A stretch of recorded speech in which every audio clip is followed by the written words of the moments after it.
Buonasera a tutti, siamo su una nuova rubrica che si chiama Guerre spaziali e che si ispira a una teoria di Bauman che partendo dalla globalizzazione vedeva come essa è andata a distruggere la coesione sociale e chiama questo fenomeno guerre spaziali, e quindi da qui il titolo che poi è anche un titolo del primo libro che ho scritto. Guerre spaziali è più interiore che un concetto esteriore. In effetti la coesione poi è relativa anche a quelle che Bauman chiama le reti protettive, che nel nostro specifico possono essere la religione, chiama la scuola e tutta una serie di cose che dovrebbero, partendo dal basso, tutelare insomma le dinamiche sociali e relazionali.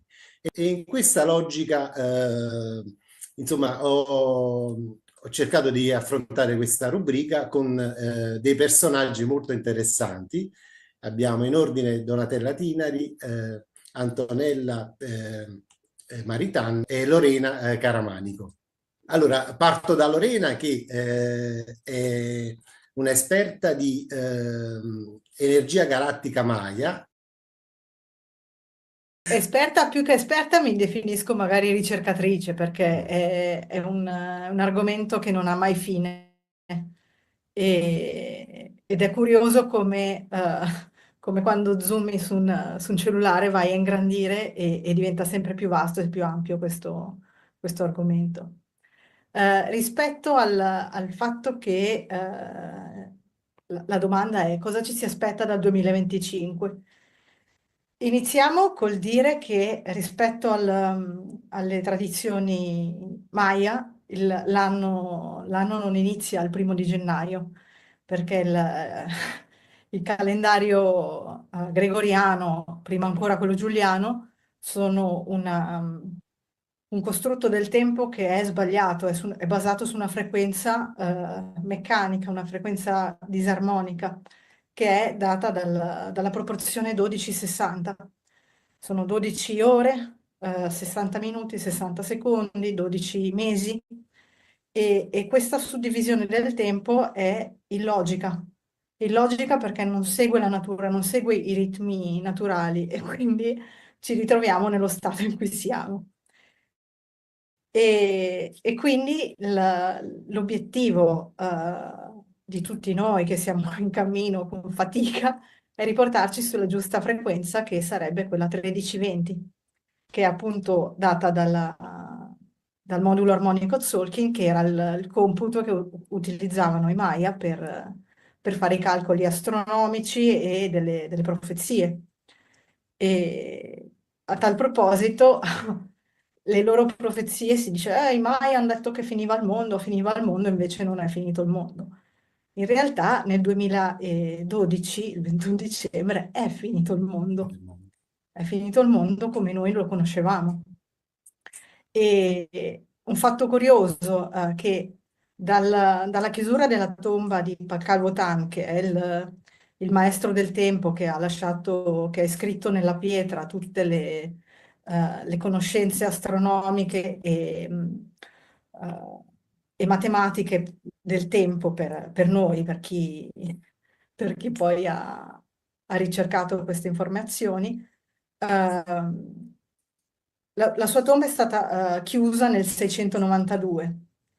Dal 692 al 2012 intercorrono 1260 anni, 1260. 60. Cioè questo fa capire anche come tutto sia calcolato precisamente rispetto non al nostro volere, ma a un volere molto più ampio. Invece il tempo che intercorre dalla chiusura della tomba, che è nel 692, al 2012 è 1260 anni. Dal 692 al 2013 è 1320 anni, quindi 1320, la frequenza nuova alla quale noi dovremmo tendere. E per fare questo salto abbiamo questo strumento magnifico che è lo Tzolk'in e il computo delle 13 lune, perché un tempo più naturale è quello di suddividere il ciclo annuale in 13 lune di 28 giorni, che è il ciclo, la- il ciclo naturale della donna, di 28 giorni.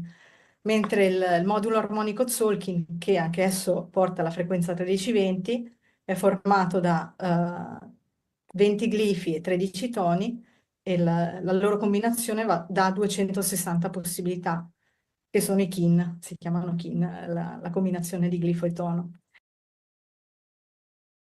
E, e praticamente questi 260 giorni invece formano più o meno 9 mesi, e 9 mesi sono la gestazione di un bambino, quindi è tutto ricalibrato e riportato alla natura.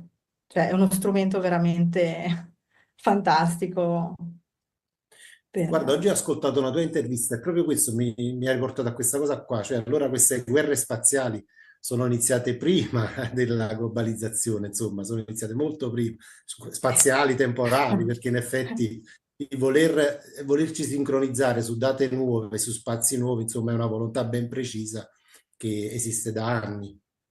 Diciamo che è tutto ciclico, cioè continua a ripetersi, cioè sono tante tante cose che continuano a ripetersi finché non ne capiamo il significato e facciamo delle scelte poi. Però tutto veramente si continua a ripetere nelle nostre genealogie, e qui proprio possiamo aprire parentesi a non finire. Lo Tzolk'in proprio ci indica la qualità del tempo, che è frattale, nel senso che una parte rappresenta il tutto, un kin può essere o un giorno o un anno.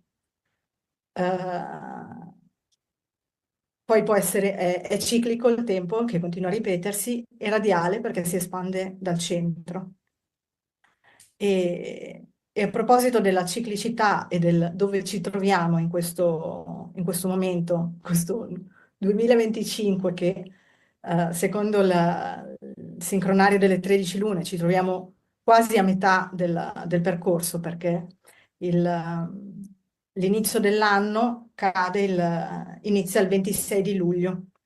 Il 26 di luglio perché, si dirà, perché coincide con la levata eliaca di Sirio, quindi è il punto in cui è più vicino al nostro Sole, e c'è questo allineamento planetario, e si dà l'inizio delle 13 lune di 28 giorni dal 26 di luglio. E quindi adesso ci troviamo a metà dell'anno, domani iniziamo la settima luna, quindi domani siamo proprio alla metà dell'anno. E che anno è questo? È un anno tempesta. È un anno tempesta, e quindi tempesta ritmica, Kin 19, quindi tutti noi, consapevoli o no, viviamo l'anno della tempesta. Lo scorso anno tempesta era 4 anni fa, il Covid. Era col tono lunare, il tono 2, che è il tono 2 è la polarità, quindi veramente abbiamo vissuto le due facce del vivere quella situazione trasformativa, perché la tempesta è appunto la trasformazione, ma non una trasformazione, ok, cambio, è la catarsi, proprio è lo sconvolgimento con i fulmini, col fuoco e con l'acqua. Quindi è proprio una trasformazione. Quest'anno è ritmica, quindi non è così violenta come quella magari polare, ma è al nostro ritmo, cioè è una trasformazione che viene dentro di noi e avverrà con i nostri tempi. Però avverrà, cioè sta avvenendo, lo vediamo con i nostri occhi, no?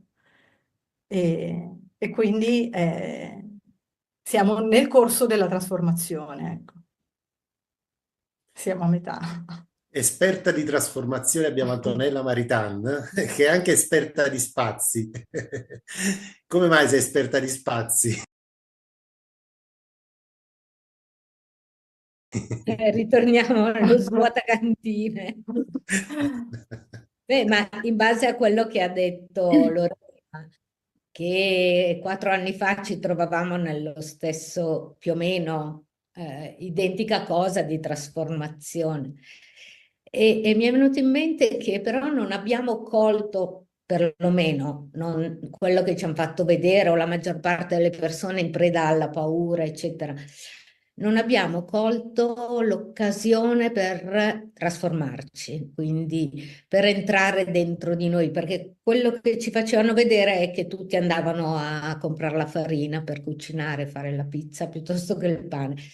E invece era una bellissima occasione, opportunità per ritrovare il nostro spazio interiore. Sarebbe stato bello.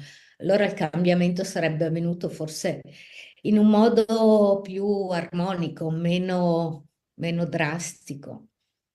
E forse però è anche giusto così, Lorena, in base a quello che hai detto. Quindi ci è voluto lo scossone per poi adesso arrivare dopo 4 anni a fare un'altra trasformazione in un altro, ognuno secondo i propri tempi, il proprio ritmo. Io mi auguro che questa trasformazione ci sia, avvenga perché ne abbiamo veramente bisogno, cioè, ed è una necessità dell'uomo, io penso. Nel senso che fuori ormai vediamo di tutto, ci fanno vedere poi cosa ci sia di reale, non lo so, ci fanno vedere che succede di tutto e di più. E quindi l'unico spazio, tanto per parlare sempre di spazio, in cui possiamo trovare la pace, possiamo trovare le risposte a tutte le nostre domande, possiamo trovare delle soluzioni e entrare dentro di noi, trovare il nostro spazio. Ed è questa la cosa principale che dobbiamo fare, ma senza seguire dei dogmi o senza seguire, ma imparare a seguire quello che noi sentiamo, ricollegandoci alla natura, ricollegandoci ai ritmi naturali, che quello che dicevi tu, Lorena, è veramente giusto, no? Le 13 lune, quindi il tempo dobbiamo trasformarlo dentro di noi, quindi avere un'altra consapevolezza di questo tempo. E, e, mm, e quindi è l'unico modo che abbiamo per uscire da queste guerre spaziali che avvengono in ogni dove, ma principalmente avvengono dentro di noi e poi lo vediamo ovviamente riflesso al di fuori, perché sono tutte guerre interiori, quello che vediamo al di fuori. Quindi la pace la dobbiamo trovare dentro di noi. Mm. E questo si può fare, si deve fare, e adesso è arrivato proprio il tempo perché o lo facciamo o si passa in un'altra dimensione, cioè non abbiamo tante altre possibilità forse. E dobbiamo svuotare tutto quello che non ci serve più, assolutamente. Perché in questi giorni, Lorena, ho risentito il collegamento che abbiamo fatto 2 o 3 mesi fa, quando era Mhm. settembre, così, e c'è un kin, mi sembra, così forse, o un'onda, non lo so, proprio che spazza via tutto il vecchio, se non ricordo male. Ci sono diversi dei che sono associati alla pulizia, al cambiar pelle, il serpente, E, all'allacciatore dei mondi che è oggi la morte, ecco, quindi, o allacciare le dimensioni. io Sì, ero sì, ce ne allacciatore. sono, ce ne sono diversi, sì, di queste E energie. quindi ci vengono dati tutti questi input proprio per lasciare andare, cioè che mi interessa a me alla fine di quello che trattengo, che sono stata 10 anni fa, 15 anni fa, magari sto ancora pensando che quella persona mi ha pestato un piede, quindi ho questa cosa qua.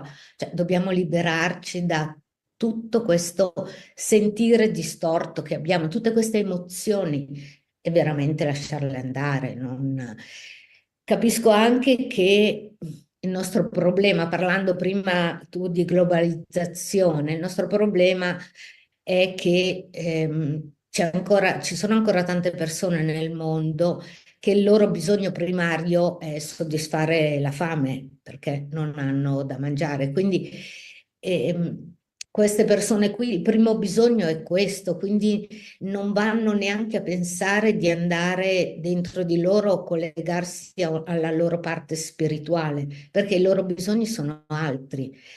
E tutto quello che sta succedendo al di fuori è mantenerci in questa ricerca di bisogni che non sono reali. Adesso, al di là di quello della fame, di procurarsi il cibo, ok, ma tanti altri bisogni non sono reali, cercano di distoglierci in tutto e per tutto attraverso la paura o attraverso questi sogni irrealizzabili proprio per non permetterci di entrare dentro di noi perché, Una parola è schiavitù, sì, questa condizione in cui cui siamo e non ce versi- ne rendiamo conto assolutamente mm. e quindi dobbiamo veramente cercare di fare questo lavoro. E secondo me anche queste serate che stiamo facendo, quella di questa sera, potrebbe aiutare qualcuno a farsi delle domande e quindi a cercare dentro di sé poi delle risposte. Penso che il compito nostro adesso sia questo. Che dite? Poniamo, poniamo la domanda a Donatella. Donatella, che guerre spaziali stiamo vivendo?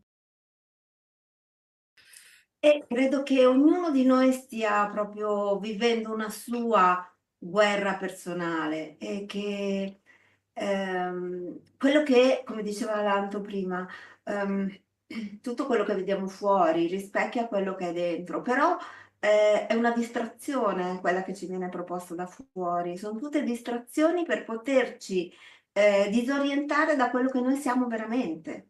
Perché quello che noi siamo veramente spaventa evidentemente chi è apparentemente sopra di noi.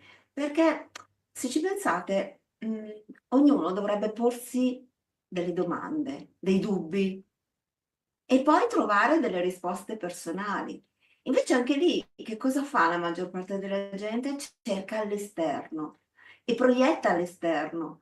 Allora, tutti questi sono stati anni di grandi consapevolezze, per molti di grande confusione.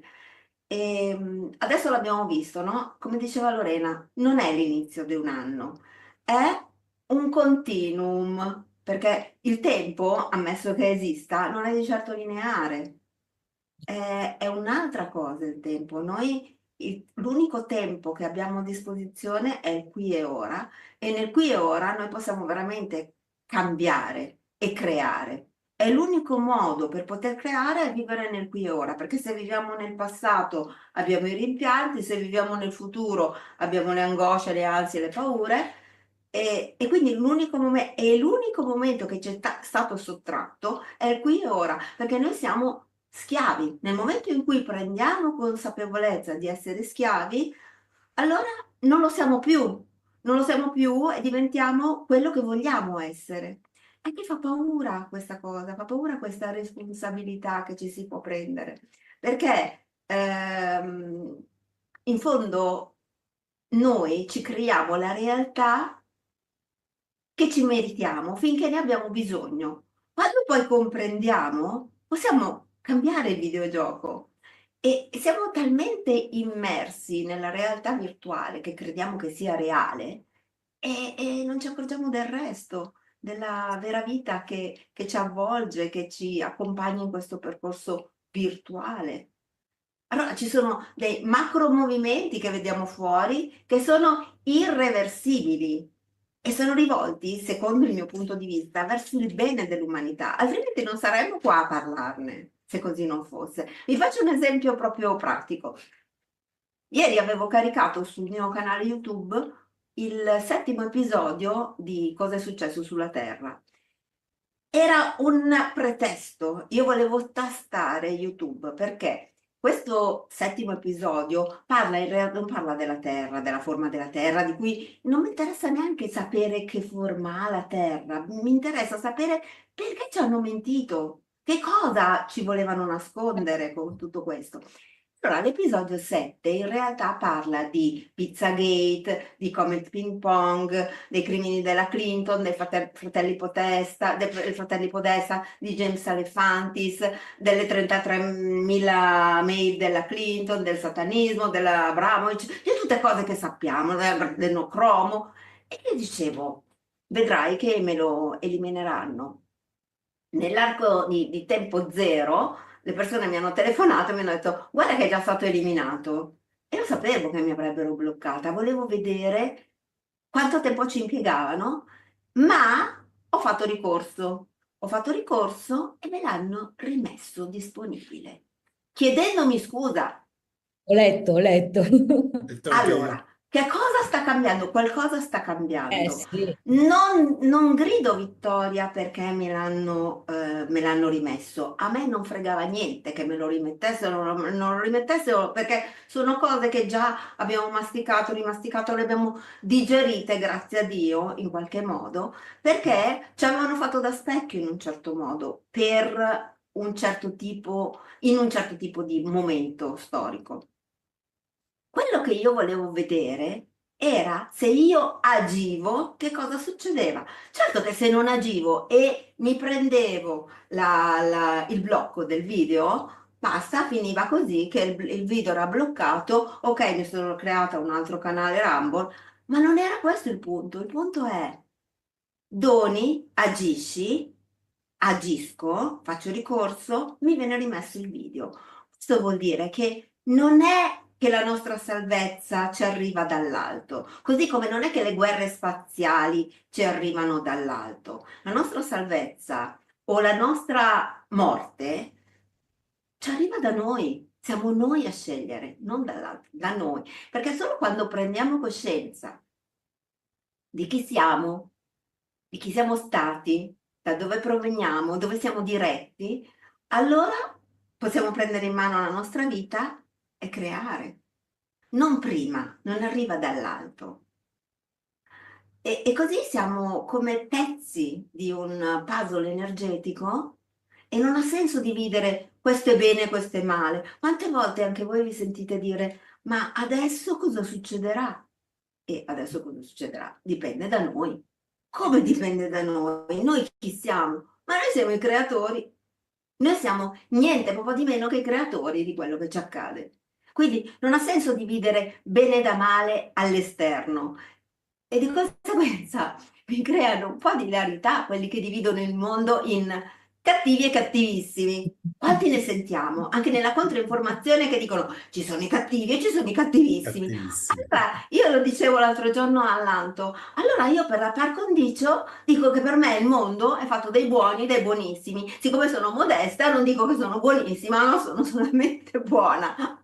E quindi è uguale, no? È uguale, solo suona strano perché noi siamo sempre stati abituati a sintonizzarci con quello che non va in noi e anche negli altri. Potremmo tenere conferenze di ore e ore sui nostri difetti, no? Sulle paure, sui traumi, sulle sfighe. È questione di dove decidiamo di porre l'attenzione. Dove poniamo l'attenzione, lì è il presente, il qui e ora, e lì iniziamo veramente a creare. E noi siamo i creatori. Quindi, in questo, sono responsabile delle mie sfighe? Assolutamente sì. Forse Ma d'altronde, Donatella, quando siamo nati, dopo, non so, verso l'anno, cosa ci hanno iniziato a inculcare? Su una spalla c'è l'angioletto e sull'altra c'è il diavolo. Ma questo è la divisione del bene e del male. Dell'angioletto nessuno mai ci diceva, ah, guarda com'è contento che... ma sempre dall'altra parte. Quindi è ovvio che noi siamo sempre focalizzati sul cattivo, sul male, ma se esiste il male, esiste anche il bene. Se esiste tutta quella parte che tu hai detto del pianeta, la puntata numero 7, ma esisterà tutta un'altra parte che ci sta aiutando, sta dando un sacco di input e di anche pedate nel sedere, scusate, per darci una svegliata. secondo Ma me sta questo... facendo il tifo per noi, quella parte lì non ci sta aiutando perché è impossibile aiutare chi non vuole essere aiutato. No, certo, assolutamente. E allora viene aiutato chi si dà da fare e dice, ok, io Sì. faccio il mio e poi ci sarà anche... E poi tu devi fare il tuo nella realtà, noi Certo. siamo qua, quindi le mani siamo nostre, la parola anche, quindi Giusto. Ma io penso che certe news sono come un soffio di vento che spalanca improvvisamente la finestra, no? Poi dobbiamo essere noi ad affacciarci, guardare nella direzione giusta. E invece le persone vogliono proprio quello che fa la televisione, in effetti, cioè un'immagine precostituita che ti dice qual è la dimensione di realtà e di verità. E forse invece il cambiamento passa proprio nell'affacciarsi in questa finestra e guardare ciò che io voglio guardare, insomma. E in questo viaggio del 2025 che ci rimane, Lorena, cosa potremmo portare, insomma, per fare un grande viaggio interiore? Allora, quello che io invito me a farlo, ma invito chi ha voglia, perché come dicevano prima, non puoi aiutare qualcuno che non vuole essere aiutato. Quindi